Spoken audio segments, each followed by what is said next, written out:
giving you a taste of what is important for you to understand when you are dealing with narcissistic behavior. Good morning, wherever you are in the world. Today's topic is about freeing yourself from narcissistic behavior. This video is not a video analyzing narcissistic behavior. Instead, we're going to focus on you, the victim of narcissistic behavior. We are going to talk about several pointers. I'm going to list the points and then I am going to elaborate on them. Point number 1 is that you are invited to know who you essentially are. Once you know yourself, then the narcissistic person will not have room left to tell you who you are, because knowing yourself is a wholesome, complete understanding. Nothing needs to be added to it. That's number 1. We will talk about this in a minute. Number 2 is understanding that when you are hurt and when you are suffering, you are more than a suffering little identity. And this is closely tied with point number 1, understanding who you are. Because once you understand who you are, and once you're experiencing a challenging situation, that anchor of who you are will help you to overcome the challenges. And point number 3 is, no matter what you encounter in life, your journey is for you. You are not here for other people. Yes, you are not here for other people to use you, to abuse you. You are here to acknowledge that you are interconnected with your environment, your situations, your experiences. You cannot be taken out of life, that essence which makes you, which we talk about in a minute in point number 1. Yet, while you are part of this integrated unit, you as a persona has a journey, and this journey you are responsible for. This journey doesn't depend purely on other people's opinion, and other people do not depend on your input solely. Meaning, life sustains everyone. You and others as well. Yes, you have responsibilities, but once you fulfill those responsibilities, people, especially narcissistic people, will need to understand that you are not there to serve them forever. Their dependency, who they can depend on, this limitless energy, is the one they need to require instead of your energy, and they're trying to turn it into a limitless energy, which your persona is not. So let's get back to point number 1. You, your persona, your identity, your thoughts, your emotions, your sensations, your experiences, your awareness is made out of life, made out of awareness itself. And this life which gives us our sense of self, I am, also gives with the sense of self the understanding that I am is made out of a limitless, peaceful, content, powerful oneness. This life energy is not a persona. You can call it God as long as you don't personify it and say, these are the limitations of God. God, life, the energy we made out of is limitless. Even when you look at your sense of self, I am, you can't put any parameters on it. You could say, this is my body, and these are the limits of my body, but the sense of self, I am, your awareness, and peace in itself has no limits. Happiness itself, when you're feeling happy, it has no limits. It seems to be extending forever out. Now, knowing this, that you are made out of life, and that your identity generates from life, and the fact that you are a persona, which is the image of that limitless life, you are an image of it, a picture of it, a walking, talking image of it.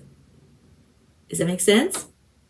You are the limited form of that limitless essence you are made of. And this limited form will go through experiences. You will go through many, many experiences in your life. You are the one who is journeying through this world of form. And through you, the limitless life is viewing this world. And when you are in this limitless form, and when you are watching this world and experiencing this world, you will encounter people who do not know this essence we talk about. And they might be pulling your emotional wellness, your emotional wholesomeness, and they might be requiring from you that you give them yourself. You serve them, you be there for them, you take on their responsibilities. And this is the time when you say, no, no, I have a calling in this life. Every one of us have a calling. We all have our own journey. And you're meant to walk on your own journey. You're meant to do what this limitless essence is guiding you to do through your intuition, instead of being manipulated by other people's expectations. You will have responsibilities. You're meant to live in a way where you attend responsibly to your responsibilities, and the rest of the remaining time you do what you would love to do. Out of love you act, out of love you choose, and doing it so without causing suffering. And when somebody comes along and says, I need you to do stuff for me, and you see that they are not responsible, instead they're trying to use you, then you have to say, no, no. And this is the important key. You need to learn how to say no when something is not your responsibility, when something need to be done by somebody else, or it can be done by somebody else, then you have to let them do it. Let them have that experience. As far as you are concerned, you need to know your limitations, where your intuition is guiding you. You need to understand who you are without other people's opinion, and You have to follow the pull, the leadership of this life energy where it is guiding you. You cannot use your goodness as an excuse to serve other people and only other people and ignoring life's pull and life's call on your life. You can ignore it, but then you enter into the land of suffering. Does that make sense? If you're following life, if you keep on with following where life is guiding you or intuition is pointing you to, you will avoid suffering. And if you do encounter suffering, then life is the one you run to and say, I'm suffering here in this moment. What can I do about this situation to bring peace, consciousness, awareness into this experience? And how do I grow? How do I overcome this challenge in a conscious manner? So in this point, we're also discussing that you are not a problematic identity just because somebody says so, just because you have not lived up to narcissistic expectations. Narcissistic people can be fully loaded with expectations. You need to be aware of that. You are fully capable to be aware of what's happening to you, what you might be habitually doing because you think if you don't do it, you are a problem and you don't even need to do it. So just be aware of who you are and that you are made out of life. You are not made out of problems. You are not a problematic identity. You are valuable. You are precious. And you have wonderful abilities to give, to share, to connect, to relate. And if somebody doesn't respect that, somebody is disrespectful towards you and trying to make you into a problem or trying to make you suffer, then you have to say no.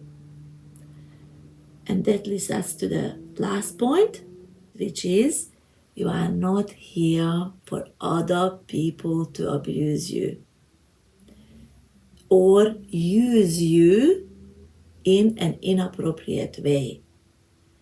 We all will have responsibilities as we grow and mature.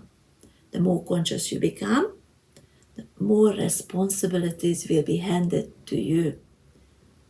In this process, you have to understand what is your purpose, and your purpose is you are here to be a blessing and express that you are a blessing, but most importantly, you are here to understand who you essentially are and live out of this understanding and allow this understanding to populate every aspect of your life, every area, every doing of your life. In order to be the conscious light you are, you have to have a healthy balance between doing what you love without causing suffering and taking care of your responsibilities. Pleasing a narcissistic person is not your responsibility. So be very clear about what your responsibilities are, regardless that you are dealing with a narcissistic person or not. Again, your responsibility is to straight away remember who you are. Once you know who you are, tune in and say, what is my role here? What am I supposed to do here? Listen to your intuition, listen to the common sense available to you, and then follow that. And if you already find yourself, this other person has knocked you a little bit and you feel a little bit out of balance, then take a moment, and you can take a moment and say, I am peace. Yes, you are made out of peace. Remember that. I am aware. Whatever they're saying, whatever they're suggesting, whatever they're implying, if this doesn't align with the peace I am and the peace I always try to maintain within me, and appreciate it, I look after it, I'm grateful for it. If they are implying that I am anything less than that, then you drop it, shake it off, and walk away. If you can walk away, if not, then you wait for the opportune time to walk away. But even when you walked away, remember, it is not your responsibility to carry their opinion around you and thinking on it and meditating it and trying to figure out the pain they caused you. Instead, your responsibility is to work on, to understand, to follow your identity, which is peace, with goodness, with beauty, with value, truth, love, empathy, kindness, and follow that path for you. Keep going there, keep going there, keep going there every single day. Make it a good habit to understand who you are, that you are not a problematic identity, despite of the narcissist might be saying so. And if you made a mistake, get up, improve, keep going, live out of this expression, this beautiful self, who you knowing yourself to be. So your role is to follow the intuition, do what your common sense, what your logic, your wisdom dictates, and do what you would love to without causing suffering. I hope this was useful to you. I wish you an amazing day. Bye for now.